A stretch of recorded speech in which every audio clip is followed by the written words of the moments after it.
Everyone, मेरा नाम है तरुण भास्कर एंड हम कर रहे हैं क्लास 11th का चैप्टर बायोलॉजिकल क्लासिफिकेशन एंड ये इस चैप्टर का पार्ट 5 है।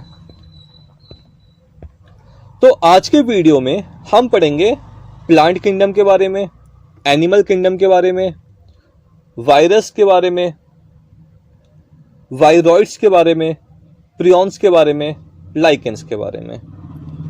तो एक एक करके इन सारे टॉपिक को हम पढ़ते हैं आज के वीडियो में। तो सबसे पहले हम पढ़ेंगे किंगडम प्लांटे के बारे में, जिसको हम प्लांट किंगडम भी बोलते हैं। Plants are eukaryotic chlorophyll containing organism with cellulosic cell wall. तो प्लांट्स कैसे होते हैं? ये हैं यूकैरियोट्स। इनमें हमें क्लोरोफिल देखने को मिलती है एंड प्लांट्स के अंदर जो सेल वॉल है वो सेलुलोज से बनी हुई होती है। Some are partial heterotrophs such as insectivorous plants, example bladderwort and Venus flytrap, और पैरासाइट्स, एग्जाम्पल कस्क्यूटा। तो मेजॉरिटी ऑफ प्लांट्स जो होते हैं वो होते हैं ऑटोट्रॉप्स, मगर कुछ प्लांट्स होते हैं जो पार्शियल हेटेरोट्रॉप्स होते हैं।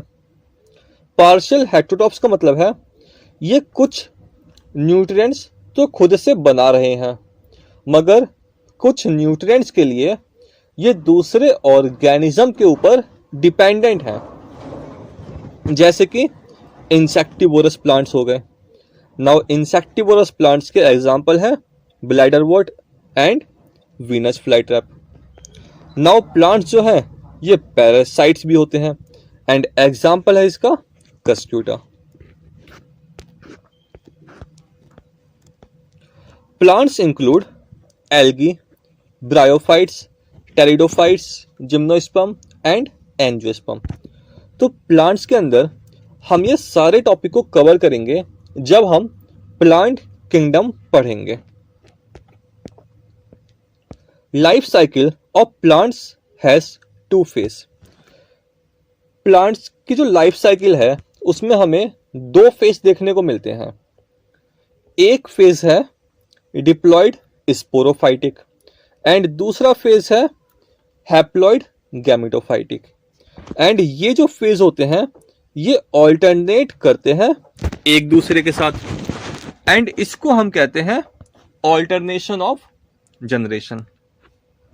नाउ ये भी जो टॉपिक है ना, जब हम प्लांट किंगडम पढ़ेंगे तो ये टॉपिक हम डिटेल में कवर करेंगे।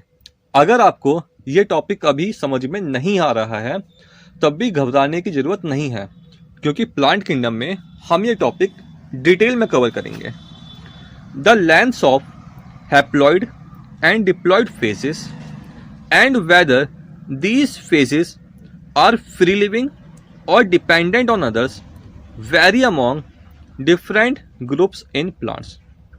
तो जो हमने डिफरेंट ग्रुप्स पढ़े हैं प्लांट्स के, जैसे कि हमने देखा algae, bryophytes, pteridophytes, gymnosperm, angiosperm. तो इन प्लांट्स के अंदर जो लेंथ है हैप्लॉइड एंड डिप्लॉइड फेज की ये वेरी कर सकती है। हो सकता है कि किसी ग्रुप ऑफ प्लांट्स में जो हैप्लॉइड फेज है वो डोमिनेंट हो एंड हो सकता है जो दूसरा ग्रुप ऑफ प्लांट है उसमें डिप्लॉइड जो फेज है वो डोमिनेंट हो। एंड जो ये फेजेस हैं, जो स्पोरोफाइटिक फेज है, जो गैमेटोफाइटिक फेज है, हो सकता है किसी ग्रुप ऑफ प्लांट्स में जो स्पोरोफाइटिक जो फेज है वो फ्री लिविंग हो एंड ऐसा भी हो सकता है कि जो दूसरे ग्रुप ऑफ प्लांट्स हैं उनमें जो गैमेटोफाइटिक फेज है वो फ्री लिविंग हो। तो जब हम प्लांट किंगडम पढ़ेंगे तब हम haplontic, diplontic, haplodiplontic life cycle पढ़ेंगे। उसमें ये सारी चीजें जो हैं वो कवर हो जाएंगी। नाउ अब हम पढ़ते हैं एनिमल किंगडम के बारे में। किंगडम एनिमेलिया जिसको हम एनिमल किंगडम भी बोलते हैं। Animals are multicellular, heterotrophic, eukaryotic organisms without cell wall. तो एनिमल्स कैसे होते हैं? ये होते हैं मल्टीसेलुलर, हेटेरोट्रॉफिक होते हैं एनिमल्स, यूकैरियोटिक होते हैं, एंड इनमें हमें सेल वॉल देखने को नहीं मिलती है। दे डायरेक्टली और indirectly depends on plants for food. देखो, जैसे हर्बीवोरस एनिमल्स होते हैं तो वो डायरेक्टली डिपेंड होते हैं प्लांट के ऊपर, एंड जो कार्निवोरस एनिमल्स होते हैं जैसे कि लॉयन हो गया, तो लॉयन क्या कर रहा है? मान लो उसने डियर को खाया, मगर जो डियर है वो किसको खाता है? वो खाता है प्लांट को। तो जो लॉयन है वो इनडायरेक्टली डिपेंडेंट है प्लांट्स के ऊपर। They digest their food in an internal cavity and store food reserve as glycogen और फैट। तो एनिमल्स डाइजेस्ट करते हैं अपना खाना, एंड इस चीज के लिए एनिमल्स में इंटरनल कैविटी होती है जिनके अंदर फूड डाइजेस्ट होता है। एंड जो फूड है वो कौन सी फॉर्म में स्टोर होता है एनिमल्स में? तो फूड स्टोर होता है ग्लाइकोजन या फिर फैट की फॉर्म में। Their mode of nutrition is holozoic. Now holozoic का मतलब हुआ हम फूड पार्टिकल को इंजेक्ट करते हैं अपने माउथ के through. Injection of food. They have a definite growth pattern and grow into adults that have definite shape and size. Now देखो, जैसे कि ह्यूमन बींग्स हो गए तो उनमें हमें एक डेफिनेट ग्रोथ पैटर्न देखने को मिलेगा।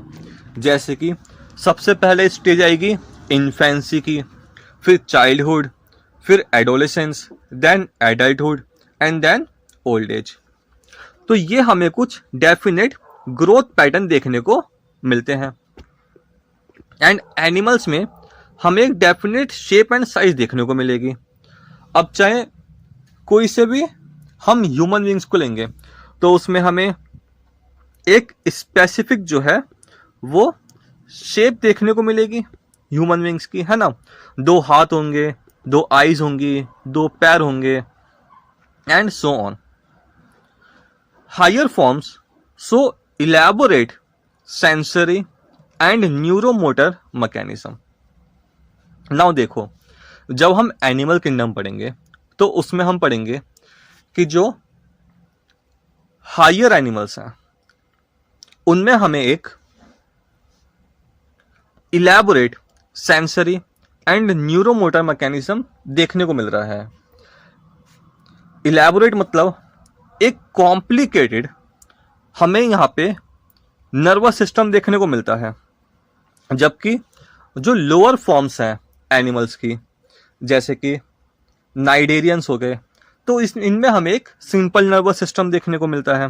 तो जो हायर फॉर्म्स हैं उनके अंदर हमें एक इलेबोरेट, एक डिटेल, एक complicated sensory and neuromotor mechanism system देखने को मिलता है। नाउ सेंसरी सिस्टम क्या करते हैं? तो ये एनवायरनमेंट को सेंस करने का काम करते हैं। एंड न्यूरोमोटर मैकेनिज्म का मतलब क्या हुआ कि जो नर्वस सिस्टम है वो रेगुलेट कर रहा है मसल मूवमेंट को। Most of them are capable of locomotion. तो ज्यादातर जो एनिमल्स आते हैं हमारे एनिमल किंगडम के अंदर वो लोकोमोशन कर सकते हैं। कुछ ऑर्गेनिज्म है जैसे कि हम स्पॉन्जेस के अंदर पढ़ेंगे, उनमें हमें लोकोमोशन देखने को नहीं मिलता है। तो इसलिए यहाँ पे मोस्ट ऑफ देम लिखा है, ना कि all of them. The sexual reproduction is by copulation of male and female followed by embryological development. तो सेक्सुअल रिप्रोडक्शन कैसे होता है? तो इसके लिए कॉपुलेशन होता है मेल एंड फीमेल के बीच में, एंड देन जाइगोट बनता है, देन एम्ब्रियो बनता है, एंड एम्ब्रियो की डेवलपमेंट होती है। नाउ अगला टॉपिक है हमारा viruses, viroids, prions and lichens के बारे में। In the 5 kingdom classification, A cellular organism जैसे कि वायरस हो गए, वायरॉइड्स हो गए, प्रियॉन्स हो गए and lichens are not mention.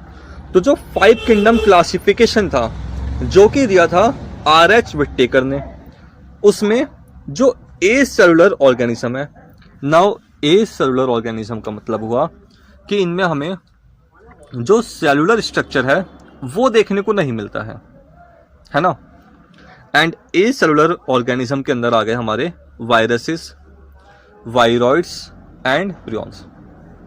And दूसरा जो लाइकेंस हैं, इनके बारे में भी जो है 5 किंगडम क्लासिफिकेशन में मेंशन नहीं था। तो सबसे पहले हम पढ़ते हैं वायरसेस के बारे में। Viruses are non cellular and not truly living, so they are not included in 5 kingdom classification. देखो, वायरस जो होते हैं वो नॉन सेलुलर हैं एंड ये ट्रूली लिविंग भी नहीं होते। इनको हम ना तो लिविंग में रखते हैं एंड ना ही हम ट्रूली इनको नॉन लिविंग में रखते हैं। So they are not included in 5 kingdom classification, and यही एक रीजन था कि हमने इनको 5 किंगडम क्लासिफिकेशन में नहीं रखा है। देखो, अगर हम 5 किंगडम क्लासिफिकेशन को पढ़ते हैं तब उसमें एक था ना कि हम प्रोकैरियोटिक ग्रुप को एक साथ रख रहे हैं एंड दूसरे यूकैरियोटिक ग्रुप्स हैं, है ना। तो जब ये नॉन सेलुलर हैं तब ना तो ये प्रोकैरियोट्स के अंदर आएंगे एंड ना ही ये यूकैरियोट्स के अंदर आ सकते हैं। तो इसलिए ये इनको हमने 5 किंगडम के अंदर प्लेस नहीं किया है। Viruses have an inert crystalline structure outside the living cell. तो जब ये लिविंग सेल जो इनका होस्ट है उससे जब ये बाहर होते हैं तब ये इनएक्टिव होते हैं, एंड जब ये अपने होस्ट के अंदर पहुंच जाते हैं तब ये एक्टिव हो जाते हैं एंड ये रेप्लिकेट करते हैं। Viruses are obligate parasites. Now obligate parasites का मतलब हुआ कि इनको होस्ट की रिक्वायरमेंट होती ही है for their survival and reproduction. When they infect a cell, they take over the machinery of host cell to replicate themselves, killing the host. जब ये इन्फेक्ट करते हैं सेल को तब ये क्या करते हैं, जो होस्ट सेल है उसकी मशीनरी को हाईजैक कर लेते हैं एंड उसको अपने लिए यूज करते हैं एंड खुद ये फिर रेप्लिकेट करते हैं एंड किल कर देते हैं होस्ट को।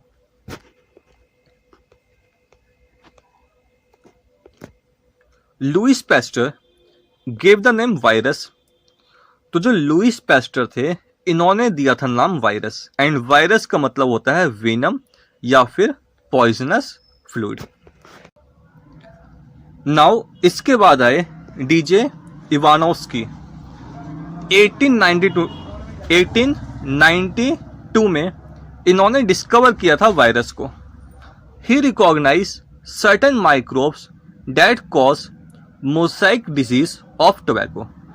नाउ इन्होंने देखा कि टोबैको के अंदर एक डिजीज हो रही है, mosaic disease of tobacco, and ये किसकी वजह से हो रही है, तो ये हो रही है वायरसेस की वजह से। They are smaller than bacteria because they pass through bacteria proof filters. Now जो वायरस होते हैं वो स्मॉल होते हैं एज कंपेयर टू बैक्टीरिया, क्योंकि जो फिल्टर होते हैं बैक्टीरिया प्रूफ फिल्टर, उनसे जो है वो वायरस पास कर जाते हैं।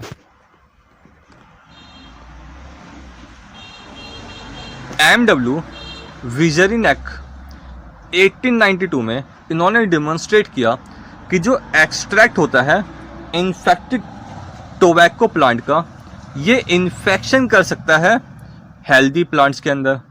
एंड इन्होंने इस फ्लूइड को, जो ये एक्सट्रैक्टेड फ्लूइड है, इसको बोला कंटेजियम वाइवम फ्लूइडम। इसका मतलब हुआ इन्फेक्टियस लिविंग फ्लूइड।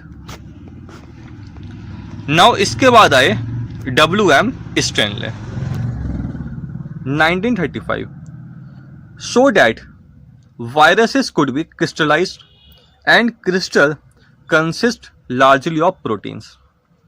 तो 1935 में WM स्टैनले ने जो वायरस है उसको क्रिस्टलाइज किया एंड इन्होंने देखा कि जो क्रिस्टल्स हैं वो लार्जली प्रोटीन्स के बने हैं। नाउ 1946 में स्टैनले को इसी एक्सपेरिमेंट के लिए नोबेल प्राइज मिला था केमिस्ट्री के अंदर।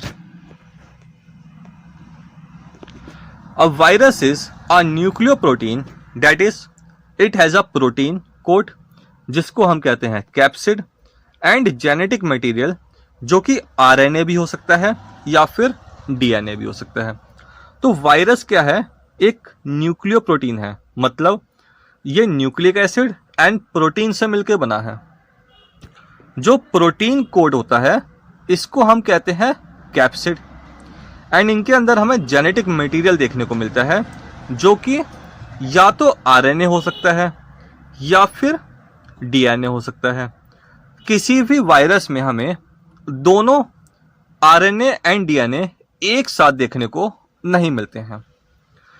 जो वायरस का जेनेटिक मटेरियल होता है वो इन्फेक्शियस होता है, मतलब ये डिजीज कॉज करता है। Generally plant viruses have single stranded RNA। Now बहुत इंपॉर्टेंट पॉइंट हैं ये वाले। देखो, जनरली जो वायरस प्लांट को इन्फेक्ट करते हैं वो सिंगल स्ट्रैंड RNA होते हैं एंड जो वायरस एनिमल्स को इन्फेक्ट करते हैं वो या तो सिंगल स्ट्रैंड RNA होंगे या फिर डबल स्ट्रैंड RNA होंगे या फिर डबल स्ट्रैंड DNA होंगे। एंड ऐसे वायरस जो बैक्टीरिया को इन्फेक्ट करते हैं, जिनको हम बैक्टीरियोफेजिस भी कहते हैं, ये यूजुअली डबल स्ट्रैंड DNA होता है। ठीक है, तो ये पॉइंट्स याद रखना। जो प्लांट वाले वायरस हैं, जो वायरस प्लांट को इन्फेक्ट कर रहे हैं, उनके अंदर हमने जनरली सिंगल स्ट्रैंड RNA देखने को मिलता है। जो वायरस एनिमल्स को इन्फेक्ट करते हैं उनके अंदर या तो हमें सिंगल स्ट्रैंड RNA या फिर डबल स्ट्रैंड RNA या फिर डबल स्ट्रैंड DNA देखने को मिलता है। एंड ऐसे वायरस जो बैक्टीरिया को इन्फेक्ट करते हैं उनके अंदर हमें जनरली डबल स्ट्रैंड DNA देखने को मिलता है। The capsid made up of small subunits called capsomeres protect nucleic acid. तो जो कैप्सिड है वो छोटी छोटी यूनिट से बनी होती है जिसको हम कहते हैं कैप्सोमर्स। एंड इस कैप्सोमर्स का फंक्शन क्या है? तो ये प्रोटेक्ट करते हैं न्यूक्लिक एसिड को। जैसे कि यहाँ पे जो है आपको कैप्सोमर्स दिखाई दे रहे हैं, ये तो छोटी छोटी यूनिट्स हैं। Capsomers are arrange in helical और पॉलीहेड्रल ज्योमेट्रिक फॉर्म्स। तो जो कैप्सोमर्स हैं वो हेलिकल फॉर्म में भी अरेंज हो सकती है एंड या फिर पॉलीहेड्रल ज्योमेट्रिक फॉर्म्स में भी अरेंज हो सकती हैं। Virus cause diseases likes mumps, जो कि मम्प वायरस से होता है, स्मॉल पॉक्स जो कि वेरियोला वायरस से होता है, हर्प्स जो कि हर्प्स सिंप्लेक्स वायरस से होता है, इन्फ्लुएंजा जो कि इन्फ्लुएंजा वायरस से होता है, एंड एड्स जो कि ह्यूमन इम्यूनोडेफिशिएंसी वायरस से होता है। तो यहाँ पे जो है इमेजेस दिखा रखी हैं इन डिजीज की। नाउ प्लांट्स के अंदर कुछ हमें सिम्टम्स देखने को मिलते हैं अगर वो प्लांट्स जो है वो वायरस से इन्फेक्टेड है। जैसे कि मोज़ाइक फॉर्मेशन हमें दिखाई दे सकती है, लीफ रोलिंग या फिर कर्लिंग हमें दिखाई देती है, येलोइंग एंड वेन क्लियरिंग हमें दिखाई देती है, ड्वार्फिज्म एंड स्टंटेड ग्रोथ भी हमें दिखाई दे सकती है अगर जो प्लांट है वो अफेक्टेड है वायरस से। तो नाउ अब हम पढ़ते हैं वायरॉइड्स के बारे में। It is an infectious agent with a free low molecular weight RNA and no protein code. तो देखो, वायरस में एक तो जेनेटिक मटेरियल था जो कि आरएनए या डीएनए हो सकता था, एंड एक प्रोटीन कोड था, मगर वायरॉइड्स में हमें प्रोटीन कोड देखने को नहीं मिलता है।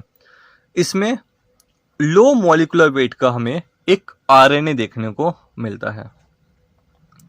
These are smaller than virus, and जो वायरॉइड्स होते हैं उनका साइज स्मॉलर होता है वायरस से। It is discovered by T O Diener in 1971. He found that it caused potato spindle tuber disease. Now T O Diener ने देखा था कि जो वायरॉइड्स हैं वो कौन सी डिजीज कर रहे हैं, वो पोटैटो स्पिंडल ट्यूबर डिजीज कर रहे हैं। यहाँ पे जो आपको पोटैटो दिखाई दे रहा है ये नॉर्मल पोटैटो है, मगर आपको जो यहाँ पे पोटैटो दिखाई दे रहे हैं इनको इन्फेक्ट किया है वायरॉइड्स ने, तो इनकी जो है शेप है वो चेंज हो गई है एंड स्पिंडल टाइप की हो चुकी है। Now prions, these are abnormally folded proteins that cause some infectious neurological disease. तो प्रायोन्स क्या है? ये abnormally folded प्रोटीन है जो कि अफेक्ट करते हैं नर्वस सिस्टम को। They are similar in size to virus, इनका साइज एंड वायरस का साइज लगभग सिमिलर होता है। दे कॉज वोवाइन स्पॉन्जिफॉर्म एनसीफेलोपैथी, जिसको हम शॉर्ट में कहते हैं बीएससी, एंड जनरली हम इसको क्या कहते हैं? Mad cow disease in cattle. तो प्रायोन्स की वजह से बीएससी या फिर मैड काउ डिजीज होती है कैटल के अंदर। नाउ इनमें क्या होता है कि जो कैटल है वो एबनॉर्मल बिहेवियर शो करती है, उसमें हमें एग्रेशन देखने को मिलेगा, कंफ्यूजन देखने को मिलेगा एंड डिफिकल्टी होगी वॉकिंग करने में। And its analogue variant Creutzfeldt Jakob disease in humans, and prions की वजह से जो है क्रुट्सफेल्ड जैकोब डिजीज होती है ह्यूमंस के अंदर। Now lichens, Lichens are symbiotic association between algae and fungi. तो lichens क्या है? ये symbiotic association है।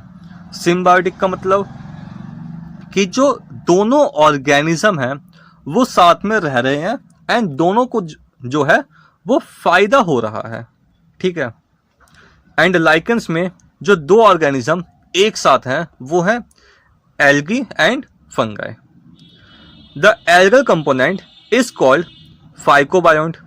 Algal component को हम बोलते हैं phycobiont, जो कि ऑटोट्रॉफिक होता है। And fungal component is called mycobiont, and जो फंगल कंपोनेंट होता है उसको हम कहते हैं माइकोबायोंट, जो कि हेट्रोट्रॉफिक होता है। नाउ एल्गी क्या करता है? एल्गी फूड प्रिपेयर करता है फंगाई के लिए, एंड फंगाई क्या करता है? ये शेल्टर प्रोवाइड करता है and mineral nutrients and water को एब्जॉर्ब करता है फॉर एल्गी।